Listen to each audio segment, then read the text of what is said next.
Hello everybody, I go by the name of Nichsa Stillwater. This is a video response to Crafty Witch's labels versus terms vlog. I just wanted to touch on this a little bit myself because it's one of my biggest pet peeves that I have is labels. Not that I'm not against labels at all. In fact, I wrote this whole spiel about labels and everything. See, whole spiel.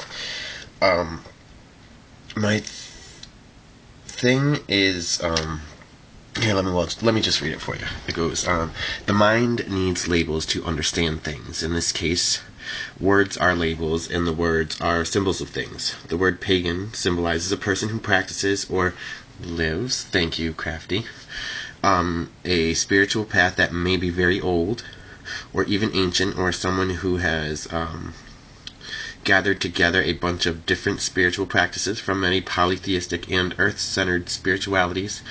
They all have in common the fact that they don't really depend on a good book to follow, which is what I like about them, because I really don't think a book that was written by, I don't even know how many people over the course of how many years, and has been changed so many times. My favorite was the King James changing it to suit his need for divorce. Once I heard about that, I was like, oh, no book for me. Where did I leave off? Earth-centered spiritualities. Actually, I found a label for that the other day. It was called Ascension Spiritualists. I believe if you are going to use labels, I believe you should use them correctly, because I don't believe that there's anything wrong with them. They help the human mind grasp and understand things, and when we can understand things and have knowledge of things, it gives us power, and power really does change things, and changing things is a good thing. Some of my labels, I just came up with this huge list of labels that okay, so guy, man, male, gender, obviously, British, German, Irish, Austrian, Hungarian, Polish, French, and Micmac from the Aroostook Band of Micmacs, which is a Native American and Canadian tribe.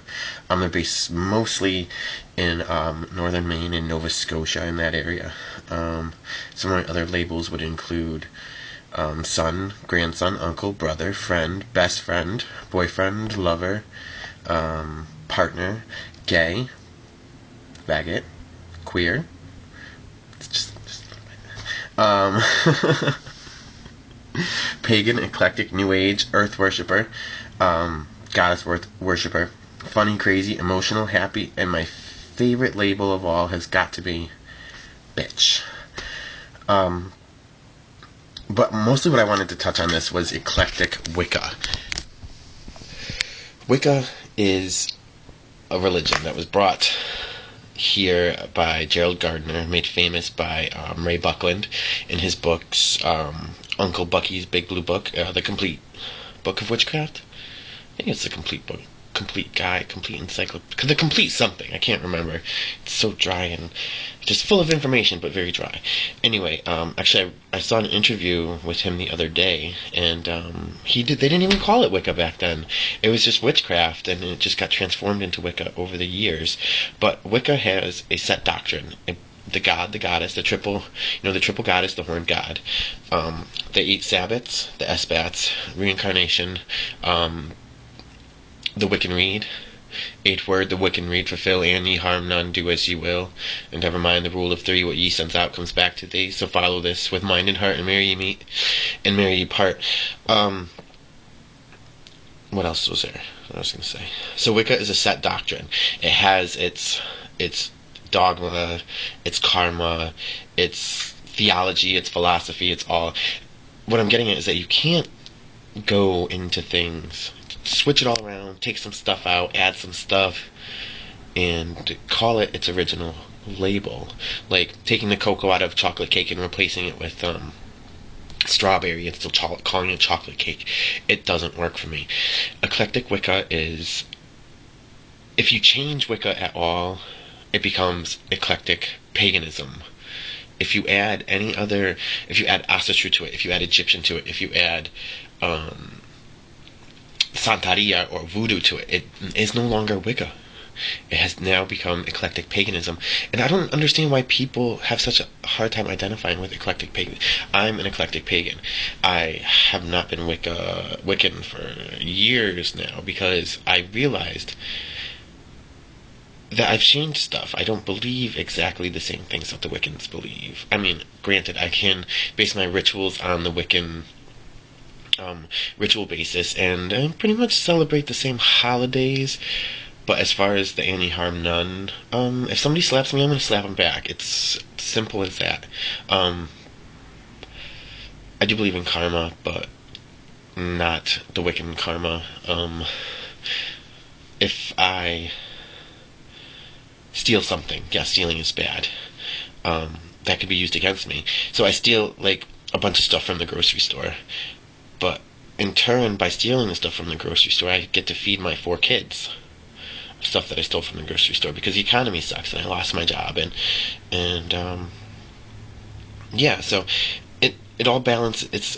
I can't say it balances, but it is what it is, and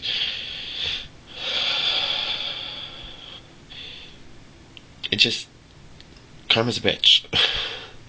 But it's not as harsh and horrible as everybody thinks or makes it out to be. If you want to really learn about karma, check out the Rig Veda. It's the Hindu books of the Hindu books. They have books, yes, and they are pagan. Actually, the Hindus are pagans. They are polytheistic. They are earth worshippers. They use magic, and they have just all these beautiful, ornate rituals that are absolutely fabulous. And they weren't persecuted by the Catholics, and they're still pagans today. Like, some obscene number, like hundreds of millions of people in India are pagan. Wow, who knew? It's only here that it's like a movement that we have to pull out of the depths of years and years and years of persecution. But yeah. So you can understand why I call it Meanderings of a Pagan Soul, because I really have, I have a general idea of what it is that I need to speak upon, but I can never seem to get it all out, which is why I have envelopes pulled from the box of envelopes that I just write stuff on. Crafty, I love what you do. I think you're awesome. I think you rock, and I think you're the most down-to-earth, most wonderful woman that I've come across on YouTube. So, this is my response to you. I hope you liked it. And, ciao.